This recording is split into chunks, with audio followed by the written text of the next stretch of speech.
Sa marâtre l'a forcé à épouser un mendiant handicapé, sans savoir qu'il était un milliardaire déguisé à la recherche de l'épouse parfaite. Partie 2. Les histoires d'Épi et Po. Amélie se tourna vers Raoul. « Je ne vous connais pas, je ne suis pas prête pour le mariage. Je veux aller à l'école. Je ne veux pas être forcée à faire quelque chose que je n'ai pas choisi. » Il y eut un silence. Raoul ne parla pas. Mais l'homme à ses côtés lui murmura quelque chose à l'oreille. Le visage de Lola se tordit. « Fille ingrate, penses-tu que les bons hommes poussent sur les arbres? Regarde-toi. Pas de mère, pas de père, pas d'argent, rien. Tu as de la chance que quelqu'un veuille de toi. Ma, s'il vous plaît, murmura Amélie, la voix brisée. Lola la gifla. Tu l'épouseras. Fin de la discussion. L'assistant tendit une enveloppe blanche à Lola. Elle l'ouvrit et ses yeux s'illuminèrent. Des liasses d'argent. Son visage s'adoucit instantanément. Commençons les préparatifs. Le mariage aura lieu demain. Amélie resta clouée au sol. Le monde autour d'elle tournoyait. Tout semblait irréel. Cette nuit-là, Amélie ne dormit pas. Elle s'assit près de la petite fenêtre de sa chambre, regardant les étoiles. Son cœur était lourd. Était-ce son destin? Une vie à prendre soin de quelqu'un et à rester silencieuse? Un avenir plongé dans l'assistance d'un homme qu'elle ne connaissait pas? Pourtant, au fond de son âme, une étrange paix commençait à naître. Elle ne savait pas pourquoi, mais quelque chose chez Raoul semblait différent. Il ne s'était pas moqué d'elle. Il ne l'avait pas touchée. Il n'avait même pas souri. Pourtant, son silence n'était pas cruel. Il était calme, observateur, presque savant. Le lendemain matin, lors d'une cérémonie précipitée et sans joie sous le toit de zinc fuyant de Lola, Amélie devint l'épouse de Raoul. Pas de musique, pas d'amis, juste une belle-mère comptant l'argent dans un coin et des voisins murmurant derrière leurs bras croisés. Quand Amélie monta dans la Jeep noire qui l'emmènerait vers une nouvelle vie étrange, elle ne pleura pas. Elle ne regarda qu'une fois en arrière vers la maison qui lui avait donné des cicatrices, mais aucun amour. Puis elle se tourna vers l'avant et, sans le savoir, roula vers son destin.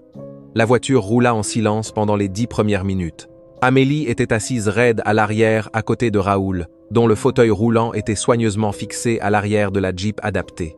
Les mains d'Amélie étaient crispées sur ses genoux.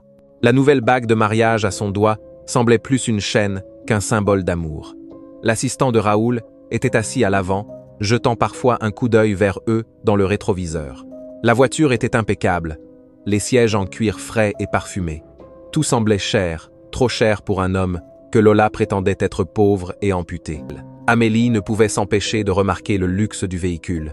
L'écran lumineux sur le tableau de bord, le doux ronronnement de la climatisation, ce n'était pas la voiture d'un homme pauvre et en difficulté. « Où allons-nous » demanda-t-elle doucement. Raoul tourna la tête vers elle, ses yeux toujours alertes. « À la maison » répondit-il simplement. Amélie déglutit. « Où est la maison ?»« Tu verras bien assez tôt » répondit-il. La voix calme, mais il y avait quelque chose derrière ces mots. Un mystère discret. La voiture quitta les rues animées et s'engagea sur une route isolée bordée de grands arbres et de lampadaires modernes. Le paysage changea. Plus de bruit, plus de nids de poules, plus de vendeurs ambulants criant « ou pur » ou « gale ». Elle regarda par la fenêtre, perplexe. Les maisons devenaient plus grandioses. Des compounds clôturés de blanc, des portails de sécurité, des jardins paysagers. C'étaient des manoirs. Certains avaient des fontaines, d'autres avaient de longues allées et des piscines. C'était là que vivaient les riches. Quelque chose ne collait pas. « Déposons-nous quelqu'un » demanda-t-elle prudemment. « Non » répondit Raoul. « C'est notre destination. » Puis, la voiture fit un dernier virage et s'arrêta devant un portail noir et doré, bien plus grand que tout ce qu'elle avait vu. Sur le portail, de grandes initiales étaient gravées dans le métal. Le souffle d'Amélie se bloqua. Son cœur se mit à battre. Un gardien de sécurité s'approcha, tapa un code et le portail s'ouvrit lentement. Ce qui se trouvait au-delà fit tomber sa mâchoire. Le domaine était immense. Des pelouses s'étendaient de chaque côté.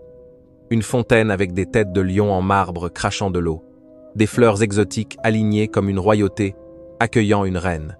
Au bout de la longue allée pavée se dressait un manoir qui semblait sorti d'un rêve.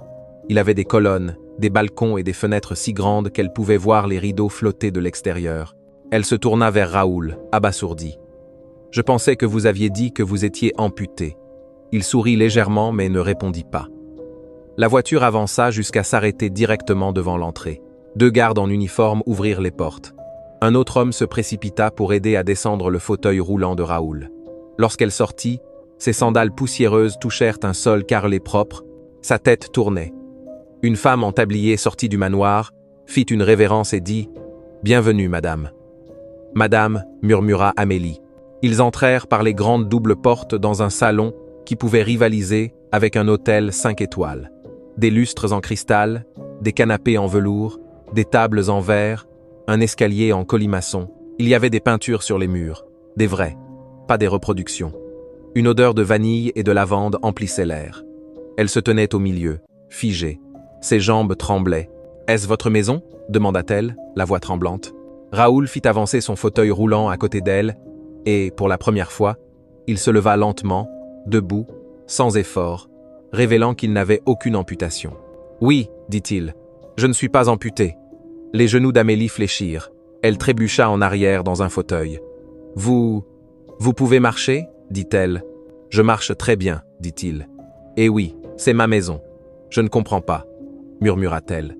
Il s'approcha d'elle, calme et stable. « J'ai prétendu être amputé pour tester les cœurs. Dans un monde rempli de gens qui aiment la richesse plus que les personnes, je devais savoir si on me traiterait encore avec décence en pensant que je n'avais rien. » Des larmes coulèrent des yeux d'Amélie. « Alors pourquoi moi? Vous ne m'avez jamais souri. Vous ne m'avez jamais flatté. Vous n'avez pas feint la gentillesse. Vous m'avez simplement regardé honnêtement, et vous avez quand même accepté de venir avec moi. Même dans votre détresse, vous aviez de la dignité. Cela m'a tout dit. » Amélie couvrit son visage, submergée. Ce n'était pas un cauchemar, c'était un miracle. « Vous n'êtes pas seulement un mari, » murmura-t-elle. « Vous êtes un milliardaire.